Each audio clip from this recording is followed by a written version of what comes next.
Pahad ng Panginoon, buong bayan ngayon'y nagtitipon upang pagsaluhan ang kaligtasan, handog ng Diyos sa tanan.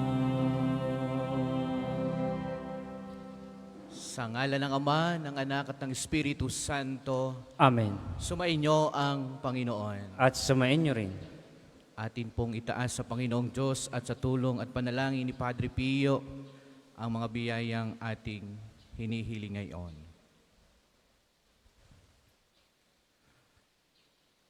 At upang tayo maging marapat sa banal na pagdiriwang na ito, pagsisihan ang ating mga nagawang kasalanan. Inaamin ko Sa makapangyarihang Diyos at sa inyo mga kapatid, na lubha akong nagkasala sa isip, sa salita at sa gawa at sa aking pagkukulang. Kaya isinasamo ko sa mahal ni Birheng Maria, sa lahat ng mga anghel at mga banal, at sa inyo mga kapatid, na ako'y ipanalangin sa Panginoong ating Diyos. kaawaan tayo ng makapangyarihang Diyos, patawarin tayo sa ating mga kasalanan at patnubayan tayo sa buhay na walang hanggan. Amen.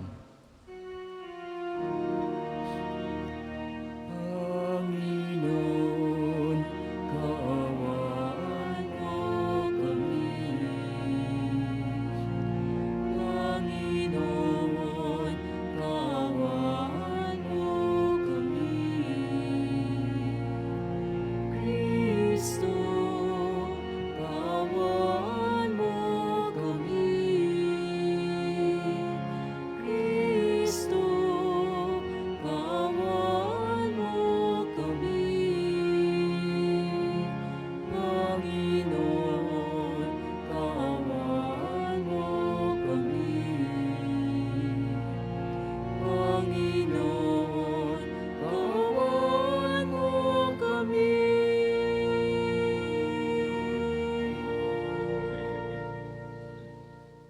Manalangin tayo.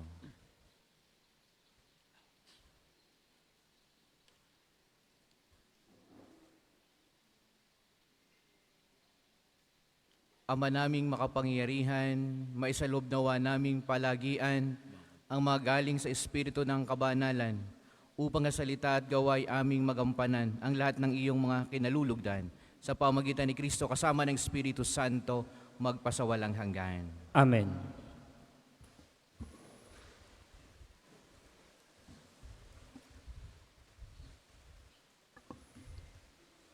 Pagbasa mula sa unang sulat ni Apostol San Pedro. Purihin natin ang Diyos at Ama ng ating Panginoong Hesukristo. Dahil sa laki ng habag niya sa atin, tayo'y isinilang sa isang panibagong buhay sa pamamagitan ng muling pagkabuhay ni Hesukristo.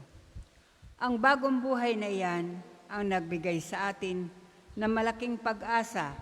Nakakamta natin ang isang kayamanang walang kapintasan, di masisira at di kukupas. Ang kayamanang iya'y nakalaan sa inyo doon sa langit, sapagkat kayo'y sumasampalataya. Iingatan kayo ng kapangyarihan ng Diyos, samantalang hinihintay ninyo ang kaligtasang nakalaang ihayag sa katapusan ng mga panahon.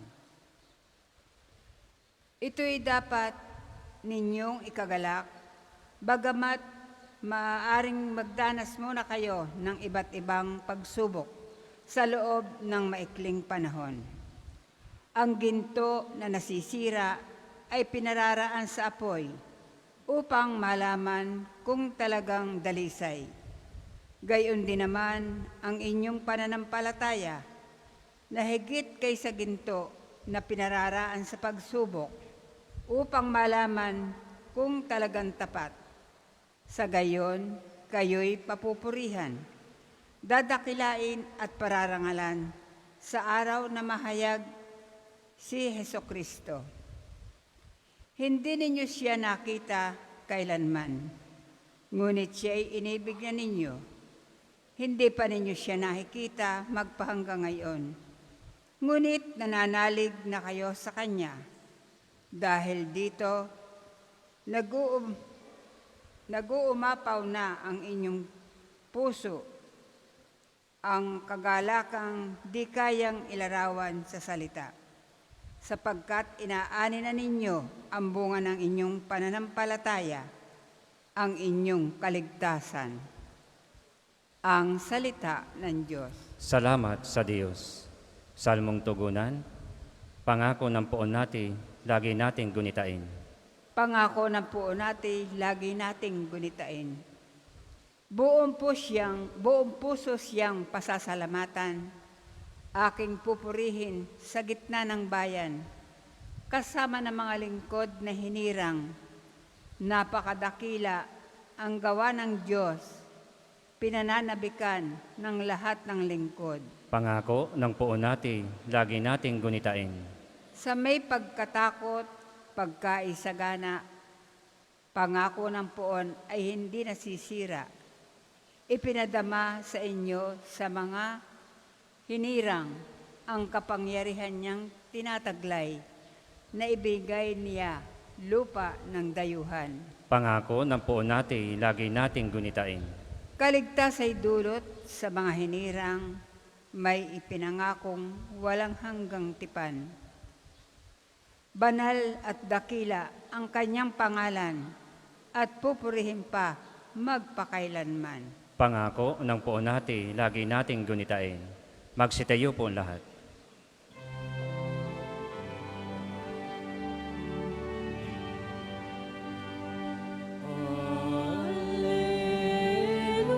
Alleluia,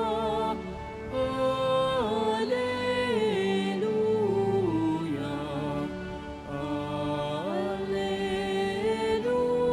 alleluia, alleluia. Si Kristo ay naging dukha upang tayo'y managana sa bigay niyang pagpapala.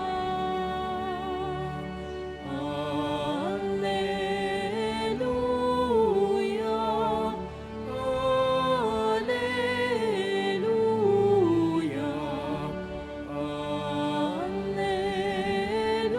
alleluia, alleluia.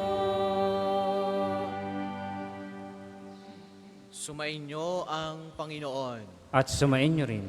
Ang mabuting balita ng Panginoon ayon kay San Marcos. Papuri sa iyo, Panginoon. Noong panahong iyon, nang paalis na sa Jesus ay may isang lalaking patakbong lumapit, lumuhod sa harapan niya at nagtanong, "Mabuting guro, ano po ang dapat kong gawin upang magkamit ng buhay na walang hanggan?" Sumagot si Jesus, "Bakit mo ako tinatawag na mabuti? Walang mabuti kundi ang Diyos. Alam mo ang mga utos, huwag kang papatay, huwag kang mangangalunya, huwag kang magnanakaw, huwag kang magsisinungaling sa iyong pagsaksi, huwag kang magdaraya, igalang mo ang iyong ama at ina." "Guro," sabi ng lalaki, "ang lahat po ng iyay tinutupad ko na mula pa sa aking pagkabata." Magiliw siyang tinitigan ni Jesus at sinabi sa kanya, "Isang bagay pa ang kulang sa iyo. Humayo ka, ipagbili mo ang iyong ari-arian at ipamigay sa mga dukha ang pinagbilhan at magkakaroon ka ng kayamanan sa langit. Pagkatapos, bumalik ka at sumunod sa akin." Namanglaw ang lalaki nang marinig ito at malungkot na umalis, sapagkat siya'y napakayaman. Tiningnan ni Jesus ang mga nasa paligid niya at sinabi sa kanyang mga alagad, napakahirap mapabilang ang mayayaman sa mga pinaghaharian ng Diyos. Nagtaka ang mga alagad sa panalitang ito. Muling sinabi ni Jesus, mga anak, talagang napakahirap mapabilang sa mga pinaghaharian ng Diyos. Madali pang makaraan ang kamelyo sa butas ng karayom kaysa pasakop sa paghahari ng Diyos ang isang mayaman. Lalong nagtaka ang mga alagad kaya't sila'y nagtanungan kung gayoy sino ang maliligtas. Tinitigan sila ni Jesus at sinabi sa kanya, hindi ito magagawa ng tao, ngunit hindi mahirap sa Diyos. Magagawa ng Diyos ang lahat ng bagay. Mga minamahal na mga kapatid, ang mabuting balita ng Panginoon. Pinupuri ka namin, Panginoong Kristo. Magandang umaga po sa inyong lahat. Atin munang palakpakan, purihin ang ating Panginoong Diyos, mga minamahal na mga kapatid. Ganon din ang ating minamahal na patron, Santo Padre Pio. Palakpakan natin si Padre Pio. Muli sa inyo pong lahat, lagi kayong welcome sa parokya at pambansang dambana ni Padre Pio. Napakaganda ng tagpo na ating napakinggan sa mabuting balita. Isang binata na mayaman at mabuting binata ang nagtanong kay Jesus, papaano makarating sa langit? No? Paano magkamit ng buhay na walang hanggan? Magandang tanong. Kung inyong itatanong din sa inyong sarili, paano nga ba? At yan gayon na itanong nyo na rin sa inyong sarili, paano kaya ako makakarating sa langit? At binaybay lahat ni Jesus ang 10 utos sa binata. No? Lahat binaybay niya. At sabi ng lalaki ay, ang lahat pong iyan, bata pa ako, ginagawa ko na yan.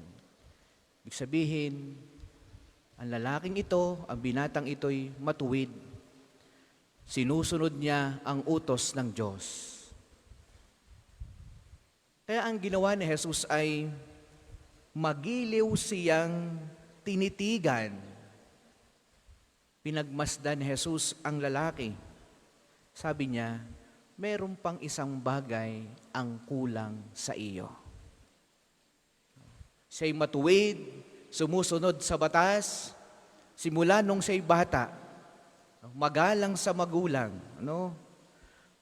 Pero sabi ni Jesus, meron pang isang bagay ang kulang sa iyo.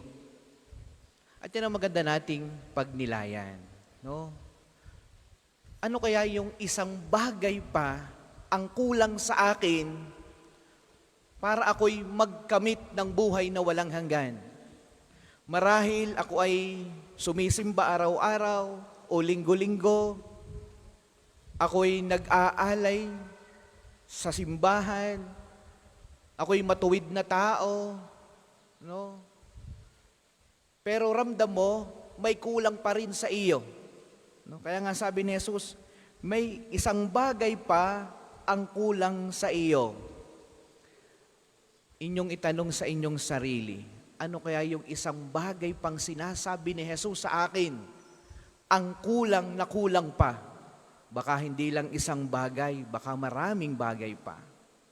Ang binata, ang kulang sa kanya ay ito. Sabi niya, humayo ka. Siya'y napakayaman. Alam ni Jesus ang kalalagayan niya, kaya siya'y tinitigan. Ipagbili mo ang lahat na kung anong meron ka. Pagbili mo ang iyong ari-arian, ipamigay sa mga dukha ang pinagbilhan at magkakaroon ka ng kayamanan sa langit. Di niya kayang gawin. Kaya siya'y namanglaw, siya'y nalungkot, siya'y umalis sapagkat siya'y napakayaman. Attachment. No? Yun ang isang bagay na kulang sa kanya. Ano? Siya'y masyadong attached sa mundong ito, sa kayamanan ng mundong ito. Hindi niya kayang bitawhan. No? Sabi ni Jesus, isang bagay na lang ang kulang sa iyo. No? Anong kulang? Yung ikaw ay maging malaya sa mundong ito. No, yung maging malayang malaya ka. Huwag kang masyadong attached, sobrang attached sa mga bagay na panandalian lamang. No? Sabi nga nung isang pari na taga Bulacan, sabi niya, pagdating ng 100 taon, ang lahat ay hindi na iyo sapagkat wala ka na sa mundong ito. No? Ang lahat ng iyan, na kung anumang pinaghirapan mo, sasakyan mo, bahay mo, kayamanan mong ipinundar, pagdating ng 100 taon, hindi na iyo yan. No? Hindi na iyo yan. Pero, ang mahabang panahon ay yung buhay sa kabila. Lagi ko nga po sinasabi, ipagdadasal ka kaya nung mga taong pinagpaguran mo, no? Yung iiwanan mo ang kayamanan mo sa kanila. Pagdadasal ka kaya nila habang ikinando sa kabilang buhay? Ikaw kaya ipagpapamisa nila? Ikaw kaya aalalahanin nila lagi sa kanilang mga dasal? No? Hindi tayo nakakasiguro sa mga mahal natin sa buhay kung sa paglisan natin sa mundong ito, kung tayo lagi nilang ipagdadasal, alalahanin, ano? Kaya tayo maging malaya, huwag tayong maging attached sa mundong ito. At ang sabi ni Jesus, sa buhay na makalangit, yun ang ating pag-ipunan. Yung mga bagay na magdadala sa atin sa buhay na walang hanggan. Kaya nga, kung ano man ang iyong pinagkakabisihan ngayon, nawa, meron niyang eternal value, yung magdadala sa iyo, sa Diyos, sa huling sandali ng buhay mo. Kung saan ka busy ngayon, kung saan ka nagpapakabagod ngayon, no? Nawa, yan ay magdala sa iyo sa buhay na walang hanggan, sa piling ng poong may kapal. Para po sa mga maghahandog ng sobre, pakihulog na lang po sa buslo.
Magsitayo po ang lahat. Manalangin kayo, mga kapatid, upang itong ating paghahain ay kalugdan ng Diyos Amang makapangyarihan. Tanggapin nawa ng Panginoon itong paghahain sa iyong mga kamay, sa kapurihan niya at karangalan sa ating kapanginabangan at sa buong sambayanan niyang banal. Ama naming lumikha, ipinagkakaloob mo ang mga dapat ialay upang aming sambahin ang iyong ngalan. Kaawaan mo kami at pagbigyan upang ang iyong kaloob para kami makapaghain ay mapakinabangan bilang pagpapala mo sa amin sa pamamagitan ni Jesucristo kasama ng Espiritu Santo magpasawalang hanggan. Amen. Sumainyo ang Panginoon. At sumainyo rin. Itaas sa Diyos ang inyong puso at diwa. Itinaas na namin sa Panginoon. Pasalamatan natin ang Panginoong ating Diyos. Marapat na siya ay pasalamatan. Ama naming makapangyarihan, tunay ngang marapat na ikaw ay aming pasalamatan. Nasa iyong aming buhay, pagkilos at pag-iral sa pamumuhay namin araw-araw. Tinatamasa namin ang iyong pagmamahal sa pag-ibig mong ipinunla sa sangkatauhan.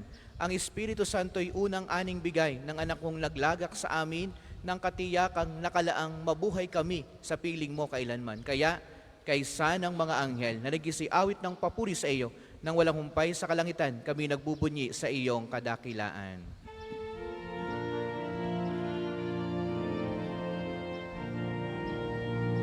Santo, Santo, Santo, Panginoong Diyos ng mga hukbo, napupuno ang langit at lupa ng kadakilan mo. Hosana, Hosana, sa kaitaasan, pinagpalang na paririto sa ngalan ng Panginoon. Hosana, Hosana, sa kaitaasan.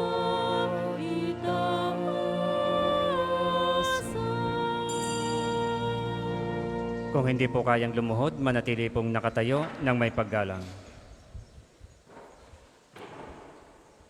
Ama naming banal, ikaw ang bukal ng lahat ng kabanalan, kaya't sa pamamagitan ng iyong Espiritu, gawin mong banal ang mga kaloob na ito, upang para sa amin ay maging katawan at dugo ng aming Panginoong Heso Kristo. Bago niya pinagtiis ang kusang loob na maging handog, hinawakan niya ang tinapay, pinasalamatan kaniya, pinagati-hati niya iyon, iniabot sa kanyang mga alagad at sinabi, "Tanggapin ninyong lahat ito't kanin, ito ang aking katawan na ihahandog para sa inyo."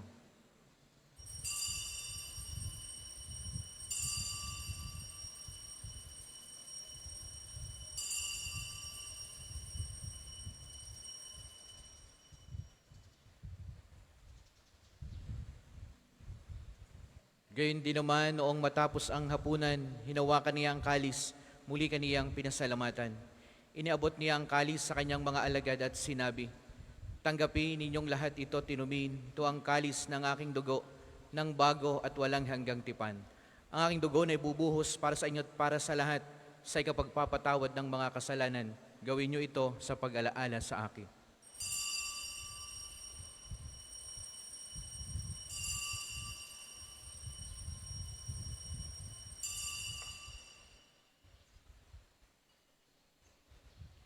Ipagbunyi natin ang misteryo ng pananampalataya. Si Kristo'y namatay, si Kristo ay nabuhay, si Kristo'y babalik sa wakas ng panahon.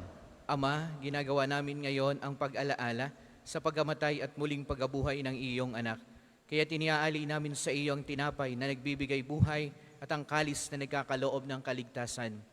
Kami nagpapasalamat dahil kami iyong minarapat na tumayo sa harap mo para maglingkod sa iyo.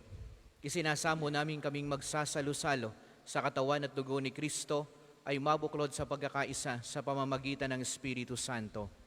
Ama, ilingapin mo ang iyong simbahang laganap sa buong daigdig. Puspusin mo kami sa pag-ibig kay San Francisco na aming Santo Papa, ni Gilbert na aming Obispo at ng lahat ng kaparian. Alalahanin mo rin ang mga kapatid naming nahimlay na may pag-asang sila'y muling mabubuhay, gayon din ang lahat ng mga pumanaw. Kaawaan mo sila at patuloyin sa iyong kaliwanagan. Kaawaan mo at paging dapatin kaming lahat na makasalo sa iyong buhay na walang wakas. Kaisa ng mahal na Birheng Maria na ina ng Diyos, ni San Jose ng kanyang kalininisang esposo, kaisa ng mga apostol at ng lahat ng mga banal na namuhay dit sa daigdig ng kalugod-lugod sa iyo. May pagdiwang nawa namin ang pagpupuri sa ikararangal mo sa pamamagitan ng iyong anak na aming Panginoong Heso Kristo. Sa pamamagitan ni Kristo, kasama niya at sa Kanya, ang lahat ng parangal at papuri ay sa iyo, Diyos amang makapangyarihan, kasama ng Espiritu Santo, magpasawalang hanggan. Amen, amen, amen. Awitin natin ang Ama namin.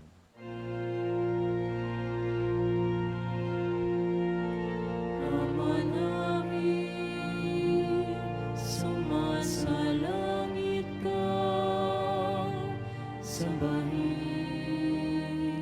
ang ngalan mo, mapasamin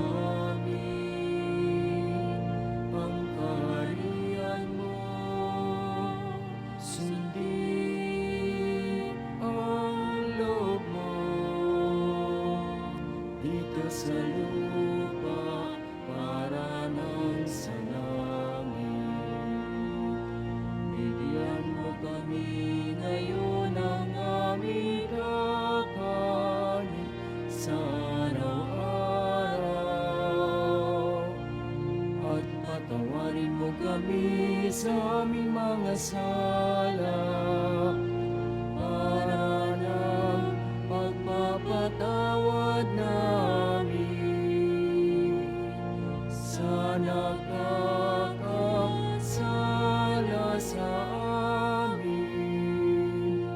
At huwag mo kami ipahintulot sa tukso at ihadya mo kami sa lahat ng masama. Hinihiling namin kami ay adjust sa lahat ng masama pagkalooban ng kapayapaan araw-araw. Iligtas sa kasalanan at ilayo sa lahat ng kapahamakan, samantalang aming pinananabikan ng dakilang araw ng pagkapahayag ng tagapagligtas naming si Hesu Kristo. Sapagkat iyo ang kaharian at ang kapangyarihan at ang kapurihan magpakailanman. Amen.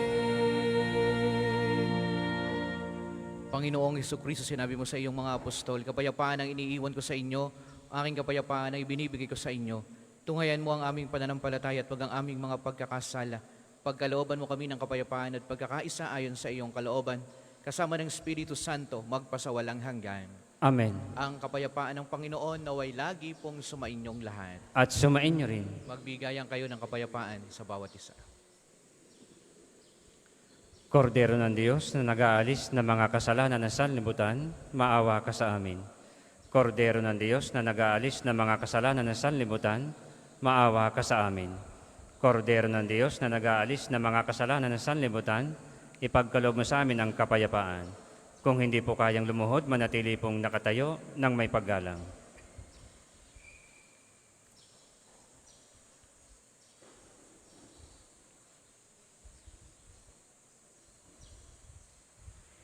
Ito ang kordero ng Diyos, ito ang nag-aalis ng kasalanan ng sanlibutan. Mapalad ang mga inaanyayahan sa kanyang banal na piging. Panginoon, hindi ako karapat-dapat na magpatuloy sa iyo, ngunit sa isang salita mo lamang ay gagaling na ako.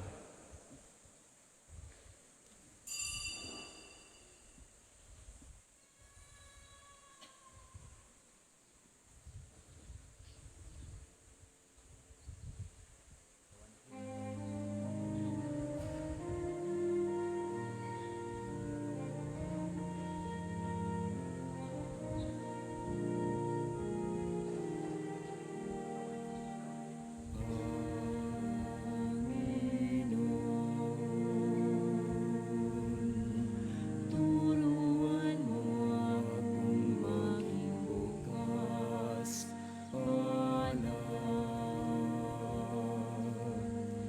Turuan mo akong maglingkod sa iyo,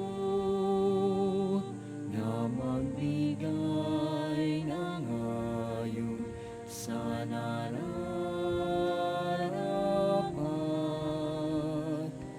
na walang hinihintay mula sa iyo, na mag-ibag ang di inaalintana. Mga hirap na dinaranas sa tuwin ay magsumikap na hindi humahanap ng kapalit ng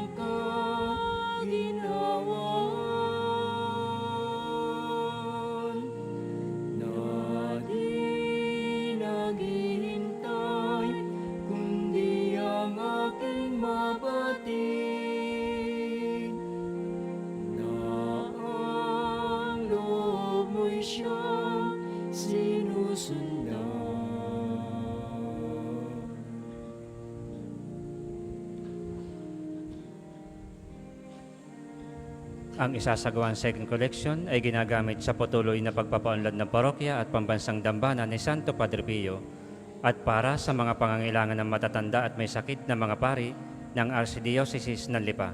Salamat po sa inyong handog.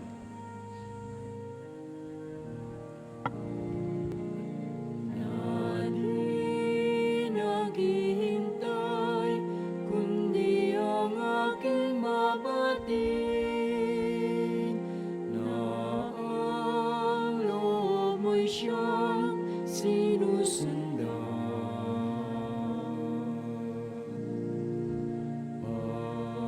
Panginoon, turuan mo akong maging bukas palad. Turuan mo akong maglingkod sa iyo, na magbigay ng ayon sa nararapat,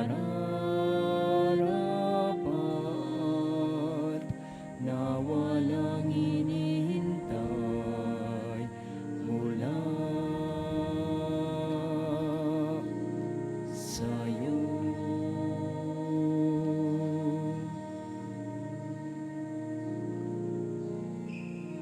Magsitayo po lahat. Manalangin tayo. Ama naming mapagmahal, kaming iyong pinapakinabang sa iyong kaawaan upang ang aming pinagsaluhan ay magdulot ng aming pakikilahok sa iyong buhay na hindi matatapos. Iniluluhog namin ito sa pamagitan ni Jesucristo kasama ng Espiritu Santo magpasawalang hanggan. Amen. Panalangin ng pagtitiwala kay Santo Padre Pio. Padre Pio, taga Pietrelcina, Mongheng Banal, Pintakasing Santo ng milenyong kasalukuyan, gabay namin sa pagtahak sa landasing makalangit, takbuhan sa pangangailangan, huwaran ng pagtitiis. Sa iyo namin inilalapit aming mga kagipitan, sa iyo po ibinibilin kalusugan at kabuhayan, bangkitin ng tahimik ang mga personal na kahilingan.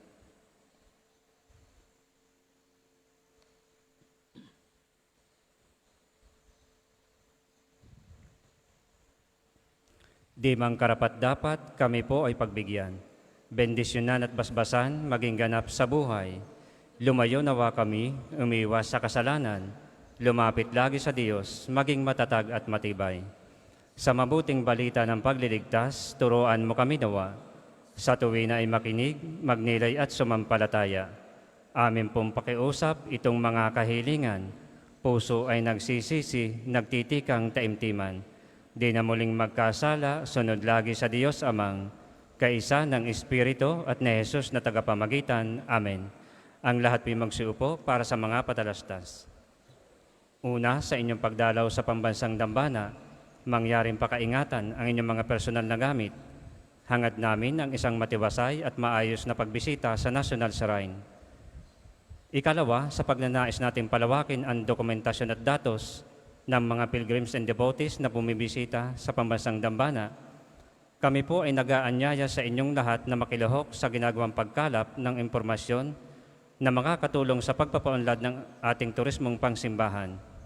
Makikisuyo po kami na paki-scan ng QR code na inyong makikita sa paligid ng simbahan at pakikumpleto ng mga impormasyong kinakailangan. Makakaaso po kayo sa aming pag-iingat ng private information na inyong biyabahagi bilang pagsunod sa batas ng Data Privacy Act of 2012. Ang inyong pakikiisa ay malaking tulong at susi sa tagumpay ng proyektong ito. Sabado, ika-1 ng Hunyo ay unang Sabado ng buwan. Mayroon po tayong prosesyon sa karangalan ng Mahal na Birhen sa ganap na 5 ng umaga na sisimulan natin sa may harap ng Fountain of Hope. Ang mga sasama ay inaanyayahang magdala ng kandila. Ang susunod pong misa ay sa ganap na 12 ng tanghali. Maraming salamat po at mangyaring panatilihin natin ng kalinisan, katahimikan at diwa ng pananalangin sa loob at labas ng ating simbahan. Magsitayo po lahat para sa pagbabasbas ng religious articles. Inyong ilabas ang inyong mga pabeblesan. Mga kapatid, manalangin tayo sa Diyos Amang makapangyarihan upang tayo maging kawangis ni Kristo sa time-team na pagdalangin sa tulong ng mga larawan at mga dasalan. O Panginoong Diyos, Ikaw ang bukal ng lahat ng pag-apal at biyaya. Ibuhos mo ang iyong bendisyon sa mga gamit na ito sa pananalangin, mga rosaryo, mga imahin, mga dasalan, mga langis, mga rab, na nagpapaalaala ng iyong kabutihan, kabanal at pagmamahal sa amin, upang ang lahat ng dumulog at magdasal gamit ang mga ito ay magtamo ng iyong awa at biyaya. Loobin mong tularan nawa nila ang kabanal at aral ng Panginoon at ng mga santo magpasawalang hanggan. Amen. Ama namin, sumasalangit ka, sambahin ang ngalan mo. Mapasa amin ang kaharian mo, sundin ang loob mo dito sa lupa para nang sa langit. Bigyan mo kami ngayon ng aming kakanin sa araw-araw at patawarin mo kami sa aming mga sala para nang pagpapatawad namin sa mga nagkakasala sa amin. At huwag mo kaming ipahintulot sa tukso at iadya mo kami sa lahat na masama. Amen. Aba, Ginoong Maria, napupuno ka ng grasya. Ang Panginoong Diyos ay sumasa iyo. Bukod kang pinagpala sa babaeng lahat at pinagpala naman ng iyong anak na si Jesus. Santa Maria, Ina ng Diyos, ipanalangin mo kaming makasalanan, ngayon at kung kami mamamatay. Amen. Ama namin, sumasalangit ka, sambahin ang ngalan mo, mapasa amin ang kaharian mo, sundin ang loob mo dito sa lupa para nang sa langit. Bigyan mo kami ngayon ng aming kakanin sa araw-araw at patawarin mo kami sa aming mga sala para nang pagpapatawad namin sa mga nagkakasala sa amin. At huwag mo kaming ipahintulot sa tukso at iadya mo kami sa lahat na masama. Amen. Aba, Ginoong Maria, napupuno ka ng grasya. Ang Panginoong Diyos ay sumasa iyo. Bukod kang pinagpala sa babaeng lahat at pinagpala naman ng iyong anak na si Jesus. Santa Maria, Ina ng Diyos, ipanalangin mo kaming makasalanan, ngayon at kung kami mamamatay. Amen. Luwalhati sa Ama, sa Anak at sa Espiritu Santo, kapara noong una, ngayon at magpasawalang hanggan. Amen. Luwalhati sa Ama, sa Anak at sa Espiritu Santo, kapara noong una, ngayon at magpasawalang hanggan. Amen. Luwalhati sa Ama, sa Anak at sa Espiritu Santo, kapara noong una, ngayon at magpasawalang hanggan. Amen. Sumainyo ang Panginoon. At sumainyo rin. At pagpalain kayong lahat ng makapangyarihang Diyos, ang Ama, ang Anak at ang Espiritu Santo. Amen. Ang banal na misa ay naialay na humayo kayong lagi sa pag-ibig ni Kristo. Salamat sa Diyos. Tayo at ipahayag Kanyang pagkaling at habag. Sa buhay, pag-ibig at katarungan, tanda ng Kanyang kaharian.